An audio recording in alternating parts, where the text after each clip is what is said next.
Women's suffrage brought women the right to vote with the 19th Amendment, and the 15th Amendment would bring the right to African Americans. But one question still stands. Why are there so many Americans who don't register to vote? Either the process itself is too difficult for them, taking time out of the day to do it, or it can be apathy, whether people believe that their vote doesn't matter, whether that they don't have an effect on what our government does. I think it's important that all young members of our society vote, given that their demographic is sorely misrepresented or underrepresented. But whatever the reason for not doing so may be, voting is important. It allows you to get your voice out there and let the government know when you want change. Following the aftermath of the Stoneman Douglas High School shooting, the number of voters under 26 rose from 20 to 30% in Florida. The same group in Pennsylvania also rose, going from 35 to 45%. So it's no surprise that the younger generation wants to speak up, regardless of political background. Voting doesn't even have to be about the movements going on at the national level either. Local issues within the state are also being voted on by teens such as Rosa Liguria.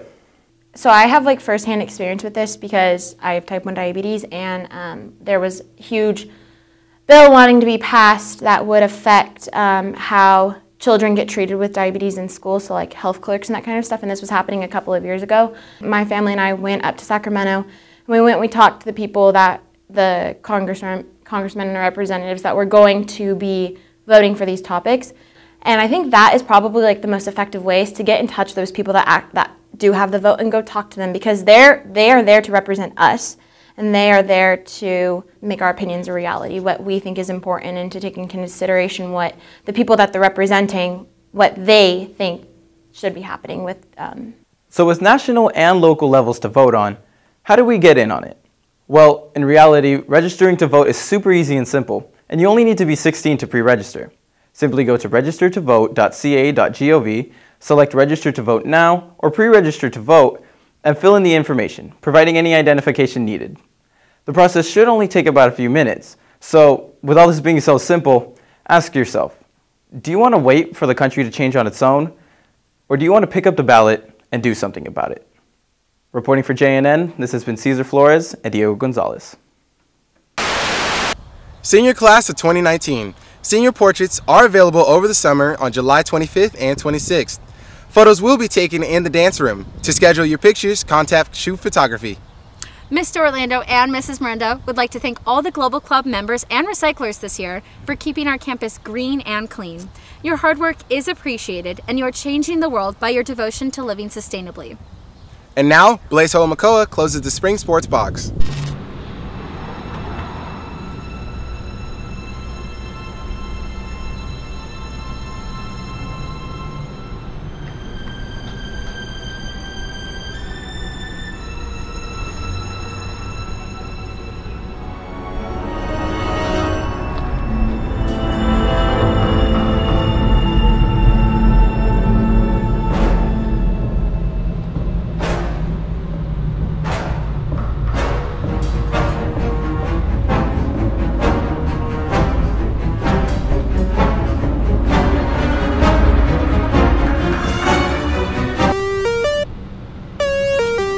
Hey, Catherine. No, I'm not doing anything. Yeah, I'll be right there. Ah!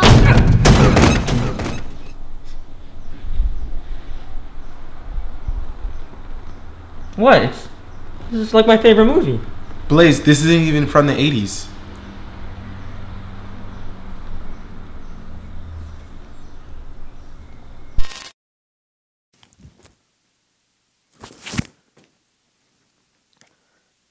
What's going on, Jags? I'm Blaise Holomakoa here with the final Spring Sports Box. The postseason is almost over for Grigori with only one sport still in competition. Let's look back at how the Jags did overall in playoffs. Starting off with baseball, the team concluded the season with a record of 12-16, overall 5-14. The team ranked third in the MMC behind Mohai and Bayer. The Jags began the postseason run in the first round of playoffs against Jesuit High School last week Tuesday, but fell short with a final score 3-13. With that loss, the team's season has come to a close. On to softball. The Lady Jags faced Turlock for their first playoff match last week Monday. The team came close but eventually lost the game in extra innings, final score of 2-3. Altogether, softball had an excellent season with an overall record of 16-5-1 and a league record of 12-0, making them the MMC champs this year. Golf concluded their season last week Monday at the CIF Masters Tournament at Spanos Park. KJ Deeker was the only Gregory player in the tournament after an impressive finish at the CIF section tournament earlier this month. Deeker placed 6th at the Masters overall in a group of about 50 golfers from all over the section. While Deeker did not advance to the NorCal tourney, Gregory Golf as a whole finished the season strong and were undefeated in the MMC. The varsity swim team wrapped up their season with the CIF State Swim Meet last week Friday and Saturday at Clovis West. Our relay team with Andrew Britton, Aiden Wong, Sean Gutowski, and Corbin Wong competed at state along with Andrew Britton as an individual. Jessica Rios and Lauren Bennett bring us more. Andrew, the previous year, you know, he was state champion for the 100 breast, so we knew he was the best at breaststroke. Aiden, he's the best at fly. Corbin's the best at backstroke out of all of us, and I mean, we're all good at freestyle, but since all the other places were taken, I took free. This year's swim team was phenomenal. We had a huge increase in numbers. From last year we had 84 and this year we had 113, which is amazing considering we don't even have a pool. We had, 18 kids go to sections this year, which is incredible. And then past that we had a boys relay go, our medley relay, to state. And then of course Andrew Britton with the 200 IM and the 100 breaststroke. Having a group of friends and a group of guys that want to win just as much as you do, it kind of fuels your desire and your passion to race. So having a relay team, it gives you more confidence going into the meet, and it's almost more fun than an individual race because you all have each other's back and you all want to just go out there and see what you can do and see if you can get up on that podium. Throughout the races, we always push each other and always inspire each other to race faster so we can get faster times. During state, we went in at 12th, and then by pushing each other to work hard and go fast, we were able to come out with 5th. You fall in love with them, and they become a huge part of your life, all the way from the Andrew Brittons who go to state to the brand new swimmer that just came out. I'd say UD is probably one of the best motivators out there. She's always optimistic, and if you're having an off day or you're not feeling so well, just her always motivating, staying optimistic, it's really helped throughout the season to help just our team be successful and win league. My first 3 years, I never had a relay team that was this good, and I had to wait until my last year to have it, so I'd like to just thank Coach Judy and Coach Nick for being able to support us and push us and allow us that opportunity. 3 of the 4 relay swimmers will continue at Gregory next year, while senior Andrew Britton will continue swimming next fall at the University of Utah. Finally, let's move on to the only sport still in competition, our track and field team. Our top players are currently competing in the Masters Trials at Elk Grove High, which began yesterday and will continue today. Our runners competing in the 400 meter are Cassandra Rojas and Dexter Williams. Runners in the 1600 meter are Madison Cackley and Santiago Luis. One Gregory relay team is competing, our men's 4x100, which includes Andrew McDonald, Titus Riney, Isaac Ehrman, and Trey Longstreth. On the field side, both Cameron Goldman and Naomi Chappelle are competing in the long jump. If these individuals place well at the Masters, they will move on to the state competition at Buchanan High School on June 1st and 2nd. Well, that's all I got for you guys today. I'm Blaise Ho'omakoa, signing off.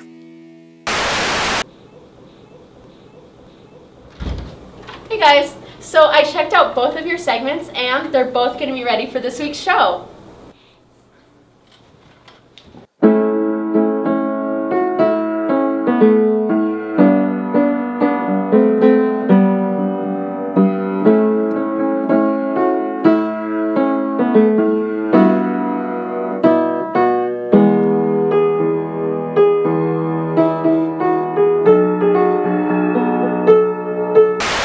What's up, Jags? With only a few days of school left, I'm ready to hop out of class and straight into the pool. In this year's final episode, I'm here to see what's your idea of a perfect summer day.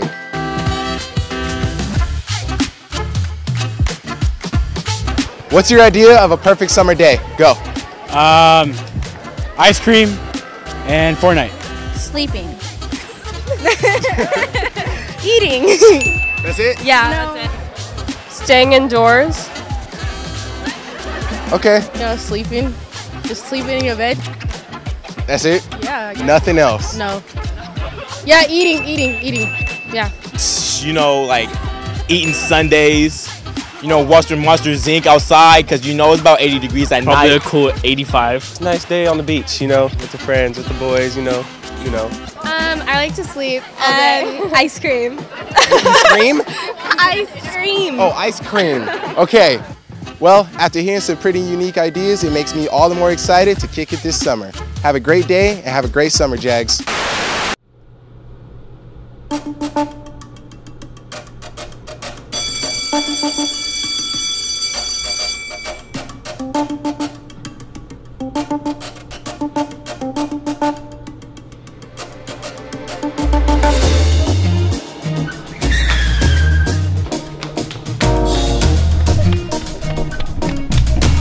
What's up, guys? I'm Malik Lothery, and today we're talking to the...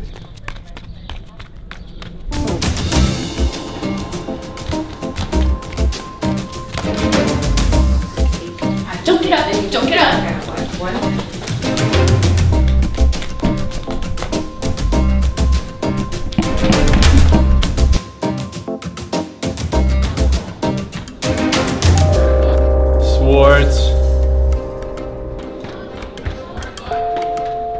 Swartz.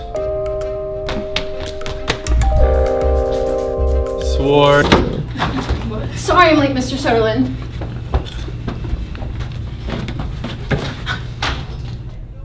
Bennett. I've been here the whole time.